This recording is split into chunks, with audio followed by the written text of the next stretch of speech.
fake a punt. I thought it would be a good idea to remind our players of that during the course of the entire off-season, throughout all the off-season workouts. We thought about that to a great extent.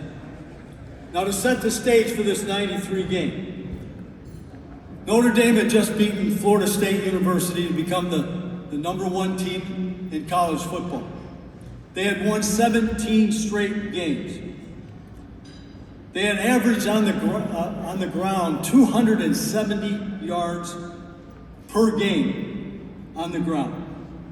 So as we went out to Notre Dame, and of course, in those days, Notre Dame, Penn State, they wouldn't play us at Boston College. They'd come and play at Foxborough, but they didn't play us at Boston College. So we traveled out to Notre Dame the second year in a row to play them. From the opening kickoff, Notre Dame knew that they were not playing the 1992 team. And Stephen Boyd, who was supposed to be here tonight, I don't know if Stephen made it, as a linebacker, set the tone by blocking a field goal in the first quarter. And that fired our bench up and got us going. And our quarterback, Glenn Foley, who was an outstanding quarterback, and I had an opportunity to coach Glenn Foley and Doug Flutie at Boston College. But Glenn was in the zone. By the end of the first quarter, we were leading. The score was 10-0. And Foley connected later on with Ivan Boyd. A young lady just said that she happened to date Ivan Boyd when she went to Boston College. Ivan Boyd had a 36-yard touchdown, and then Pete Mitchell scored a 3-yard touchdown. Notre Dame found the scoreboard 24-14 at the half. We come out in the second half, and right away, we scored again. Ted Page sacked the Notre Dame quarterback, Kevin McDougal, for a 16-yard loss, and Notre Dame had to punt. We continued to control Notre Dame at that time. And meanwhile, we scored again to go up 38-17, thanks to a Darnell Campbell 21-yard run, which gave us that lead, and also a 1-yard pass to Pete Mitchell again. Now, I got to take a timeout right there. Anybody that was at that game knows that didn't have to be a close finish, okay?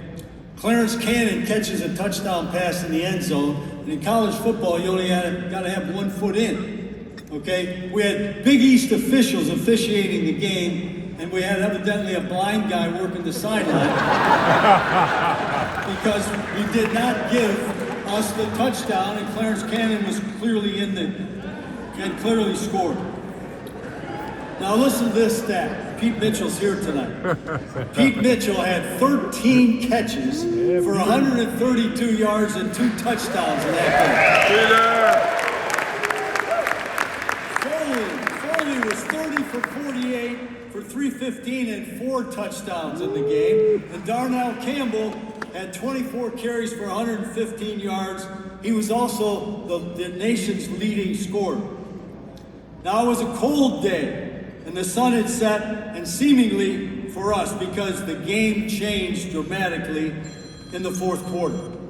Notre Dame in 11 minutes scored 22 points. They had 3 touchdowns in 5 minutes. I don't know how you do that, but they did. McDougal threw the last touchdown pass, a 4-yard touchdown pass, and with 1:09 to go, they took the lead 39-38.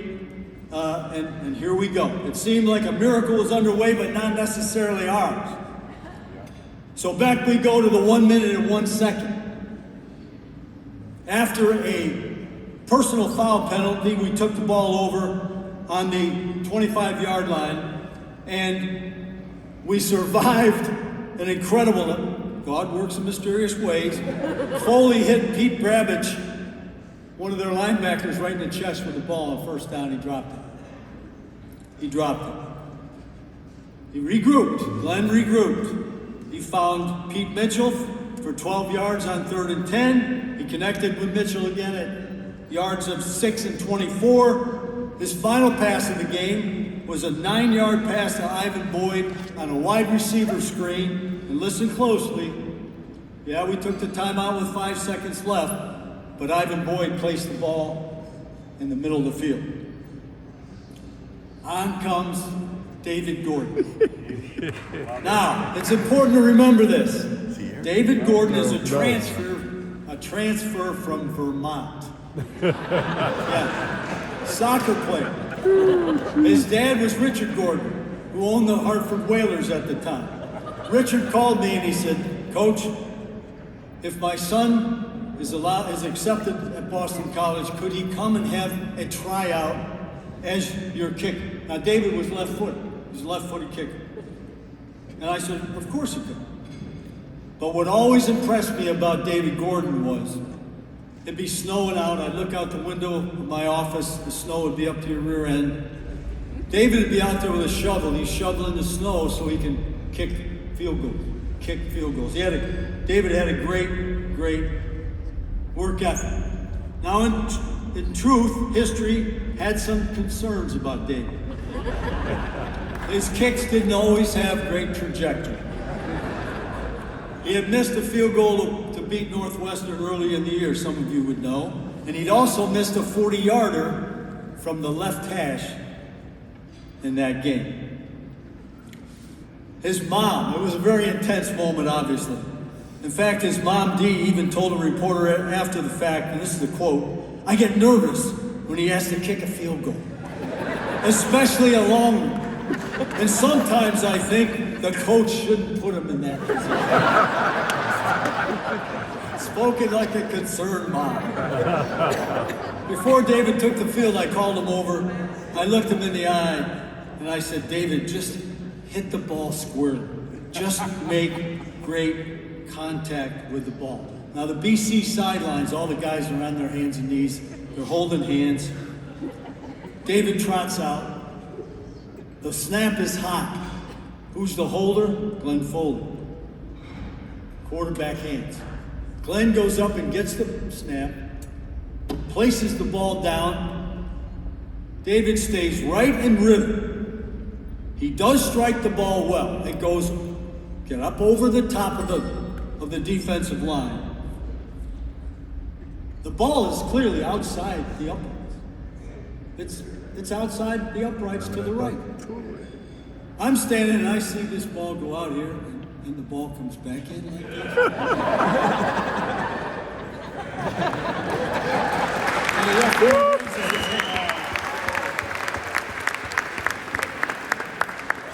Now, for some of you, the ball was held by Glenn Foley on the 31-yard line.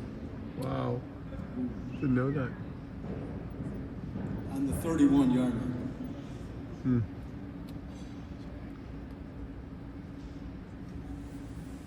Remember, the snap, the fact the ball was placed in the middle of the field, and David Gordon, a walk-on, non-scholarship, the greatest win in the history of Boston College football. David cements his name alongside O'Rourke and Flutie in the all-time history of Boston College football. In true humility, David would later go on to say, "It was drilled into me that one play doesn't make a game. The only reason I was able to make the kick was due to everything that went on before I did my job. But there were so many others who also did theirs." After the kick, chaos erupted. It was unbelievable on the field. We were well represented. Boston College people had gotten a lot of tickets, and they charged the field. The Notre Dame side, quite silent. So I went to midfield to meet with Lou Holtz, and as I walked out to midfield, John Doherty ran up, the NBC guy, and he said, Coach, did revenge have anything to do with this win tonight?" And I said, "Of course not. Of course it didn't have anything to do with this win tonight." But the field was a madhouse. And I remember, I waited out on the field and the players were jumping on top of each other and everybody was having a great time. So I decided to go up into the locker room. I go up in the locker room, there's nobody in there. The only person in there is Father Monin and I. We're waiting for like a half hour for the players to get back in the locker room. But then we go home. We fly in to to Logan, and we're taking the bus back to Chestnut Hill, and I hear the bus driver talking on the phone. I don't know what he means. But as we pull in, the lights are on in the stadium. That's not unusual. Lights are always on in the stadium. But we turn in the driveway to go towards County Forum. There's 10,000 people waiting for us when we come back from Notre Dame. And they're jumping up and down on cars and in the parking lot. They're yelling and screaming. They wanted Father Mona and me to speak. They would never quiet down so that we can speak. But the unusual part of it, half the coaches couldn't drive home because the hoods of their cars were all smashed down on top of them. But I'll never forget it. So we couldn't get anywhere with them, so we were going to walk back into County Forum, and the people were lined up along the edges who could get into County Forum. And I look to the right, and I see David Gordon's dad. And to this day, let me tell you something. I get shook when I think about looking him in the eyes and that prideful smile he had on his face. David Gordon, a walk-on, down in history, and the greatest win in the history of Boston College. The game wasn't a... Thank you. The game